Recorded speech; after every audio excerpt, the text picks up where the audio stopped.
Good afternoon, everyone. Welcome to the special council meeting of Thursday, March 27th at 4 p.m. The town is calling a special meeting of council to address the unexpected announcement that the Drumheller and District Chamber of Commerce will be decommissioning Tyra, the world's largest dinosaur, one of the community's most beloved landmarks. We are allowed to call a special meeting according to section 194 subcommittee or subsection 4, which states a special council meeting may be held with less than 24 hours notice to all councilors and without notice to the public if at least 2/3 of the whole council agrees to this in writing before the beginning of the meeting, which they have.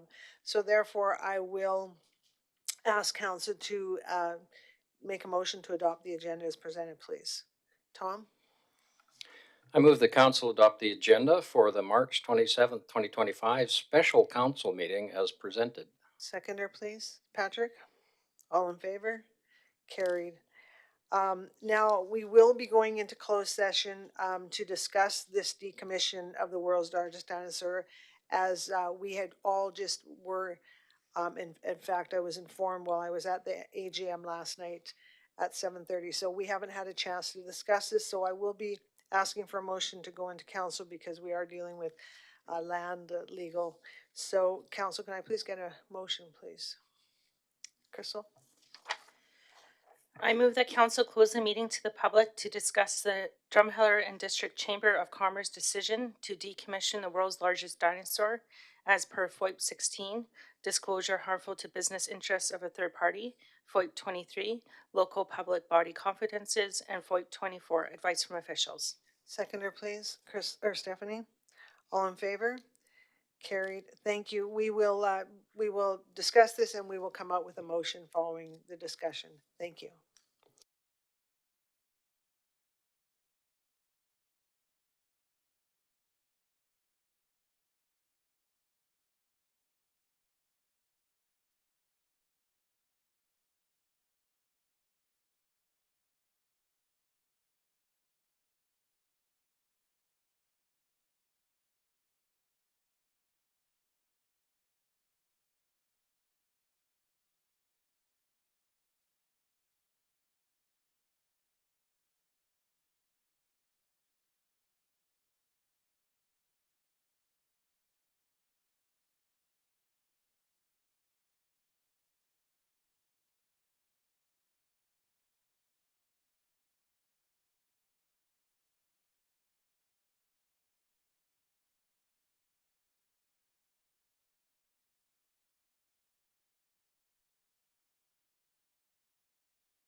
Thank you, everyone. Welcome back. So now can I get a motion, a proposed motion on the floor, please, council? Stephanie? I move the council and administration discuss the future of the world's largest dinosaur with Travel Drumheller and the Drumheller and District Chamber of Commerce. Seconder, please. Tom, comments, please. Crystal? Yeah, just this was all a bit of shock to everyone today. So trying to go through it all and coming up with questions, and I think our administration and the team at all those three organizations are going to be able to have a discussion about this, and that's our goal by having this special meeting. I do want to acknowledge, though, that the chamber did put out a frequently asked question sheet, and even though they did state that that the property around the world's largest dinosaur is owned by the town of Drumheller, and that the future space is part of the Parks and Recreation Master Plan, that actually has not been determined yet, as of obviously this news today too. So the future of that area, we are uncertain at this time, and that's something that council and administration will be working through. Anybody else? Patrick? I just wanted a little bit of clarification in learning about this as such a surprise. That we do have a lease with them up until 2025. However, they still have the ability, or 2029, pardon me, but they still have the ability to extend that if indeed they like it's open ended and as such. Yes, that's correct, Pat. It was a 5-year lease with the option for a 5-year extension or 5-year extension. So they would have the opportunity to extend their lease if they chose to. Okay, so yeah, and like I agree with Crystal that there's no immediate plans for that area. So Anybody else? Tom? Yeah, I think it's obvious that we have to meet with the chamber and Travel Drumheller over this issue. Tyra has been there for 25 years now. We're not quite sure what the life expectancy of her will be, but we look forward to that discussion. Thanks, Tom. Anybody else? Go ahead, Steph. Yeah, I'm definitely, the talks with Travel Drumheller and Drumheller and District Chamber of Commerce need to happen and stuff, and just the emotions with Tyra and everything they're strong. I remember when she was built and stuff, so yeah. All right. Yeah, so my comments are yes, Patrick and I were at the Chamber AGM last night, and we first heard of it last night around 7:30 or 7:35, somewhere in there. So, I know there's people out there that are upset with the town and it's our fault, but the reality is we all just found out about this. So I asked the patience of the community to allow us time to absorb this, do our homework, find out what the 1, 3, 5-year plan is for the chamber, so that we can do some reacting and figure out what the direction is for the town. Ironically, are always, it's been talked about for over 10 years about, whether there's a world's largest dinosaur 2.0, whether how, the life expectancy of Tyra. So there's a lot of things that have to be answered. And so I ask everybody's patience to allow us the opportunity. Like I say, we just found out last night, the release just went out 10 o'clock last night. So we haven't really had a time to even absorb it all. So as per the motion, we will meet with Travel Drumheller and the Drumheller District Chamber of Commerce to determine the 1, 5, 3, and 5-year plan, so we can make some concrete decisions for the future. Anybody else? All right, so all in favor of that motion? Carried. All right, thank you everybody for being with us. That's the only item on the agenda. Oh, so I need a motion to adjourn, please. Crystal. I move that council adjourn the meeting. Seconder, Patrick. All in favor? Okay, carried now. So it is the only item agenda. So like I said, allow us more time. We will set up that meeting and see how we can see where the future goes. So thank you everybody for being with us. Take care.